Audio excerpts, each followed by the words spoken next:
ঈদের রাতে 2 রাকাত নফল নামাজে সেজদায় গিয়ে একটি দোয়া পড়ে যা চাইবেন আল্লাহ তাআলা তাই দিয়ে দিবেন। আমরা কিন্তু অনেকেই দেখা যাচ্ছে ঈদের চাঁদ ওঠার সাথে সাথে যেই রাতটা ঈদের রাত অর্থাৎ ঈদের দিনের আগের রাতটা ওই রাতটা খুবই গুরুত্বপূর্ণ রাত, কেননা এই রাতে দোয়া করলে আল্লাহ তাআলা সাথে সাথে সেই দোয়াটা কবুল করেন। কিন্তু দুঃখজনক হলো সত্য, ঈদের চাঁদ ওঠার সাথে সাথে শয়তানকে ছেড়ে দেওয়া হয়, আর আমরা অনেকেই দেখা যাচ্ছে নামাজ ছেড়ে দেই। অনেকেই আমরা নারী পুরুষ একাকার হয়ে যাই, ঢোল তবলা বাজানো শুরু করে, গান বাজনা শুরু করে দেয় এবং তারা বিভিন্নভাবে ঈদের দিনের প্ল্যান করতে থাকে, আতশবাজি ফুটায়।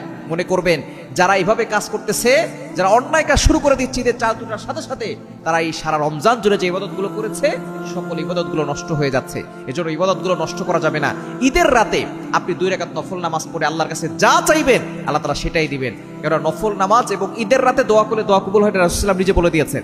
এবং সেজদায় যাবেন, নফল নামাজে সেজদায় গিয়ে আপনি দোয়া করতে পারবেন। তবে ফরজ নামাজে এবং ওয়াজিব নামাজে আপনি তখন কিন্তু সেজদায় গিয়ে কোনো কোরআনের আয়াত বা কোনো দোয়া পড়তে পারবেন না। আপনি তাসবিহ পড়বেন, সুবহান রাব্বিয়াল আলা, সুবহান রাব্বিয়াল আলা, সেজদায় গিয়ে এটা পড়বেন। তবে যখন আপনি নফল নামাজ পড়বেন তখন আপনি একটি দোয়া পড়তে পারেন। পবিত্র কোরআন কারীমের একটি আয়াত আল্লাহ তাআলা নিজে বলে দিয়েছেন। এটা হচ্ছে 2 নম্বর পারা 10 নম্বর পৃষ্ঠা 10 নম্বর লাইন, সূরা বাকারা 201 নম্বর আয়াত। আল্লাহ তাআলা বলছেন, রব্বানা আতিনা ফিদ দুনিয়া হাসানা ওয়া ফিল আখিরাতি হাসানা ওয়া কিনা আযাবান নার।